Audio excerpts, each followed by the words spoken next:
So what's going on, guys? My name is Mr. Dalek JD, and in this video I'm going to be giving you the ultimate breakdown to the Call of Duty Infinite Warfare Zombies reveal trailer that we got today, which is the map Spaceland Zombies. So this is going to be a detailed breakdown looking at everything within the trailer and giving you information which you previously wouldn't have known. This is the ultimate breakdown of the trailer you're going to see on YouTube. So if you do enjoy the video, make sure to drop it a like rating. I really would appreciate it. And if you want to see the full trailer without my commentary, make sure to click the first link in the description. And you can also find the video where I unbox the huge Zombies tin package which 18 people in the world managed to get.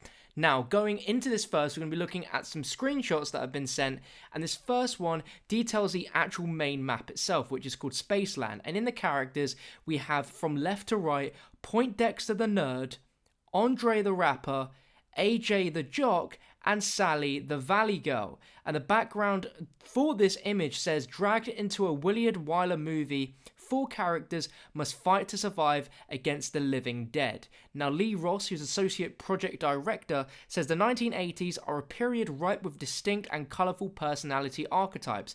Those archetypes were the perfect framework for our zombies hero characters, and it was tough to narrow it down to just 4 for the co-op zombies mode. Looking at this first image here, we have the Spaceland entry archway part of the map, and in this image the characters are just zombies, of course, and you can notice on one of the jackets it says ZMB for zombies, which is amazing. The background is this is an entry to Spaceland which is blocked by a swarm of zombies, and the production coordinator says that neon and a giant archway. How perfect is that for a classic 1980s amusement park entryway? Add more colour and go bigger. That's totally 80s. Then we have another shot here of some zombies in the Astrocade arcade in the Spaceland theme park. And this description says zombies have overrun the dance floor in the Spaceland arcade. And the art lead says a light up dance floor seemed like it belonged in the arcade. There's a disco ball too, of course. Players should investigate this area as much as possible to see what kind of cool traps they might be able to find to aid their survival. And the second to last screenshot we'll show you here is from the Kepler system in Spaceland. There's a load of different sort of parts of the map, just like you would in a normal theme park, which has different sections, different themes, different rides. And in this image we have Poindexter and AJ. Now this is Poindexter and AJ band together to battle zombies. And the Associated Project Director Lee Ross again here says creating fun, amusing Easter eggs is high priority for any zombies mode. We wanted to make sure those Easter eggs fit the Spaceland theme wherever possible. It's hard to miss, but pay attention to the crashed UFO in the side of the roller coaster mountain here when you're playing. So that's extremely interesting to hear. They're already giving us Easter egg hints and sort of little teasers to go along with the sort of things we can expect when we play it. And the final image is of the Cosmic Cinema in Spaceland, and this description is moviegoers' fright night as zombies lurm around in front of Cosmic Cinema. And Travis Ramon, the production coordinator, says the premise of being sucked into a demented horror film runs throughout the game. We wanted to incorporate nods to the concept of being part of cinema wherever possible. The Cosmic Cinema is just one way in which we do that. Okay, and now let's get into the actual trailer. So the story of this is that it tells a story of 4 aspiring actors who come upon a mysterious movie theatre for an audition. They've been invited by director Willard Wyler, portrayed with voice and likeness by Paul Reubens, who's part of Pee-wee's Big Holiday and Gotham, who was once a shining star of the horror genre. Unbeknownst to the actors, they will be transformed into characters and transported straight into Wyler's film to fight against waves of zombies in a space-themed amusement park set in the 80s. So the important thing to note here is these characters are not actually like this in real life. They've actually been transformed into characters straight into one of Willard Wyler's films to fight against the zombies. So we have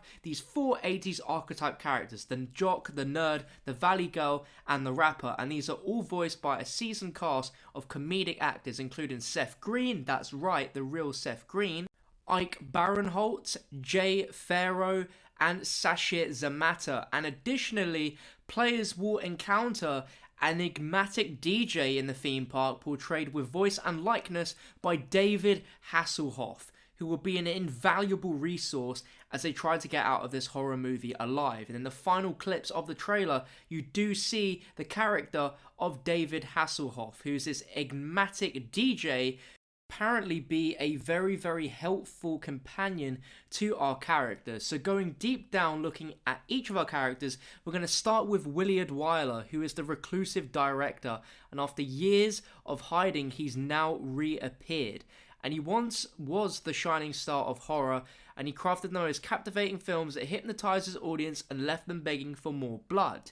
Now, years ago, the genius director retreated into obscurity, never to be seen again, so everyone thought, and now he's back, ready to deliver thrills, chills, style, a gripping story, and of course, a body count. And that's part of the teaser tweets that Call of Duty tweeted at me and a bunch of other characters about a week or so ago before this live reveal actually happened, which is insane. So now, looking at the first character in our crew, we have AJ the Jock. He's a natural-born athlete with a silver tongue and Adonis-like looks. With his sporting ability at his disposal, he's ready to knock this role out of the park, one zombie head at a time, or die trying. So there we go. This is his character name is the Jock, but his real name is AJ, and he's playing as this sort of character to try and help survive this. The next character looks absolutely wild, and it's a kid called Poindexter, who's playing the nerd, and with taped glasses, a color-coded pocket protector, and an astonishing lack of physical prowess, he'll need to pull the wedgie out of his crack and get to work if he intends to survive. The next character seems to be the really loud one of the group, and this is Sally, who plays the Valley Girl. And despite her stereotypical Valley Girl looks from the 1980s, Sally means to show there's more than air inside that head of hers, no matter how many zombies she has to gag with an armor-plated spoon. So it seems like she will use the bare bone necessities to be able to take out the zombie hordes. And finally, we end off with Andre, who is the rapper, and with hip-hop flair and packed with wicked rhymes, he is more than ready to take down some zombies. And there's going to be a reveal stream tomorrow that Call of Duty are going to be having at Gamescom, where the character Andre and the person that actually plays him in real life is going to be doing a stream talking a lot more about his character and of course about Spaceland zombies, which is interesting. But now, some information on the DJ, who is played by David Hasselhoff. A DJ is an icon who was sucked into the never-ending zombie apocalypse some time ago. He's smart and resourceful and has figured out how to survive inside Willard Wyler's movie. He will now break out all the stops to aid the new victims, stop Wyler, and finally escape this real-life nightmare. So it sounds like he is an intrinsic part of actually finishing this map and beating the Easter egg, which is to actually escape this real-life nightmare movie. So it seems he's been in this a lot of times. It's almost like a cycle for him where he's been in this never-ending apocalypse for a while and he's learnt the ropes, and he's going to teach our crew exactly what they need to do in order to fix this. I'm not going to go frame by frame in this trailer because honestly there isn't too much to see, but there is a few little things here and there which I want to point out which I think are very, very interesting. The first one, in fact, is something that gives us a pretty surefire date exactly in what year this is taking place. There's a shot of the arcade machines and it actually references a 1983/1984 Activision arcade game, which gives us a year of around about 1984 that this map takes place in. When our characters arrive in Spaceland, they start off towards the front of the map, which is in a section called Cosmic Way. We don't see any particularly amazing weaponry that they use. It does get better towards the end, but towards this trailer, we see the characters riding on a ride called Polar Peak, which is in the Triton part of the Spaceland park, and it seems it's almost like a little mini target practice game that you have to play whilst on the roller coaster that could unlock some sort of Easter egg. I'm not too sure, but in that park area, by the Polar Peak ride, there is a musical icon on this little mini-map that I got sent by Control Freak, so I'm not too sure what exactly that means, but right next to that ride is Hyperslopes as well as Spaceship Splash. Bearing all those in mind, it definitely suggests that there's multiple rides that all of us can use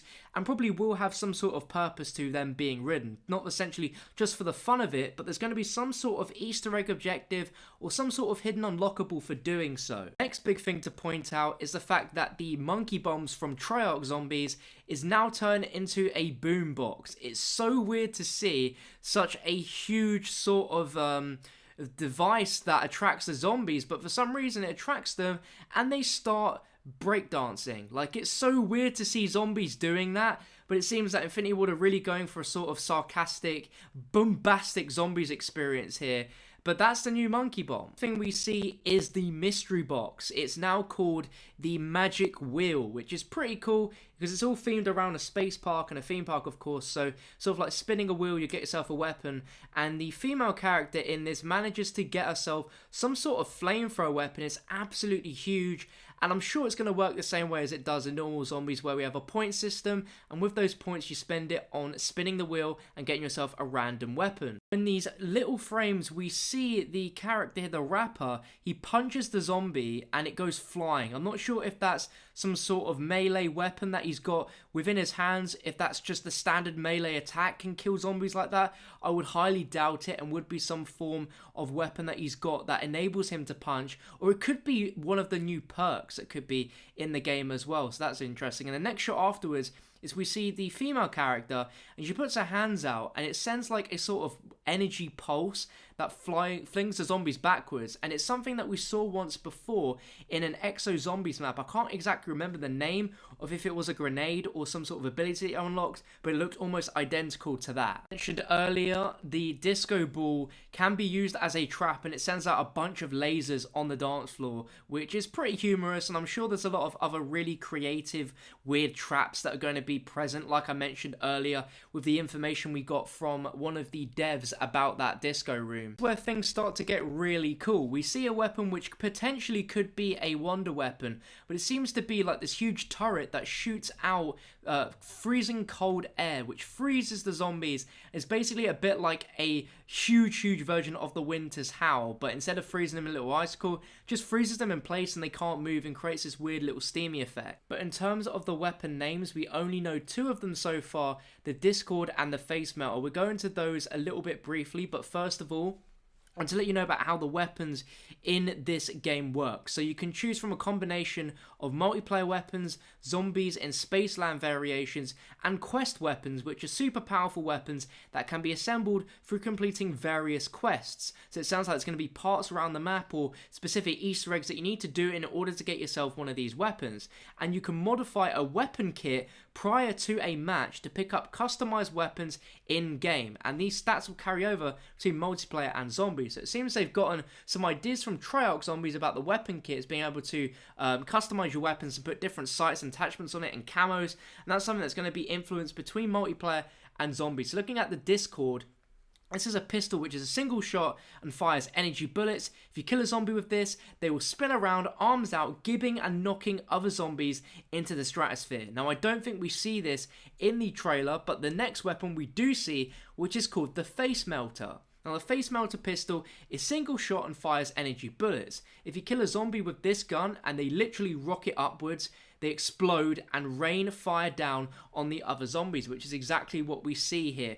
We see the zombie being shot up and it literally gets pulled away from its legs, firing up as a rocket, and we see a few little rocket sort of things raining down and killing the other zombies. Now, apart from this trailer, we also got some more information and gameplay from a live stream, and I have the entire thing on my channel, which you can find down below in the link description. But to basically summarize everything, there's a few more additions which we see slightly within the trailer, which we can now make a lot more sense of. So the first thing is quite a big thing, and it's a feature called Lost and Found. It's an area in the Spaceland park where when you die out and you spawn back in the next round, you can go back there and you can buy your stuff back, and it will of course cost you something, but you will get your entire inventory back, which is extremely useful and something that will help a lot of people that are new to zombies, especially when they're just trying to get used to things. They can quickly get back their loadouts It's really awesome, and it is literally called the Lost and Found Stand.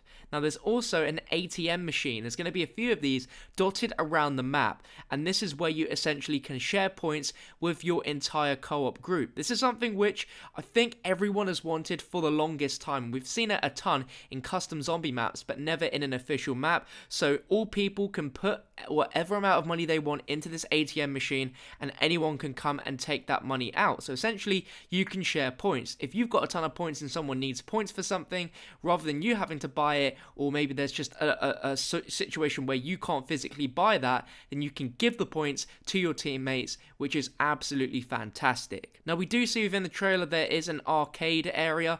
We see from the Parkland map that I got from Control Freak that there is a whole dedicated section to an arcade, and what's amazing is it actually contains some real 1980s arcade games which you can actually play in the zombies map. So there could be a point where one person is just kiting the zombie round at the end of a round while the rest of your team are playing arcade games, and if you play these games you'll actually earn arcade tickets which can be exchanged for getting additional weapons and stuff, which could include some exclusive weapons as well, which is a really awesome mechanic that you can actually play arcade games in the zombies map and earn tickets to be able to get weapons. That just sounds amazing. And also there is a afterlife mode where once you've bled out and you're dead, you're not just going to sit there spectating the other players in the game until you come back, but you actually play games in the arcade in this afterlife mode until you come back in. So their reasoning behind it was that they always wanted you to be doing something and always be in the action even if you're not present in the map itself. So you'd be playing some arcade games even when you've died out, which is amazing. They also mentioned that all Easter eggs are completable on solo, which is fantastic news to hear. So the main Easter egg, so it's probably all the main additional little Easter eggs can all be done in solo as well as co-op. And they also go on to mention about the magic wheel, which is the new mystery box. It will be moving constantly around the map. It will never be in the same place, and there seems to be a really big collection of weapons within that magic wheel. We see some stuff like the intervention, the Ripper, of course this crazy new gun which freezes the zombies. It's just amazing. And then we also have these fame and fortune cards, which I'll be explaining in another video entirely dedicated to explain exactly how they work. But essentially you can spend 10,000 points and get yourself a selection of buffs to your game. But from that is pretty much all we know so far about Infinite Warfare Zombies. This is breaking down the trailer as well as looking at the little snippets of gameplay and the stream that they had, but there's going to be even more information coming out very soon. And as I'm here in Germany at Gamescom, they have their own Spaceland Zombies booth at the PlayStation stand where they physically changed everything to be an arcade styled like Parkland Zombies, and I hopefully will be getting some exclusive intel as well as possibly meeting some of the cast that are involved in the Zombies mode. So make sure to stay tuned to the channel. Like I mentioned, if you haven't already, make sure to subscribe because this is going to be one of the best places to get some exclusive information about Infinite Warfare Zombies. But if you enjoyed the video, drop it a like rating. I really would appreciate it, especially if you've made all the way to the end of this video. But thank you. I'll catch you another one soon.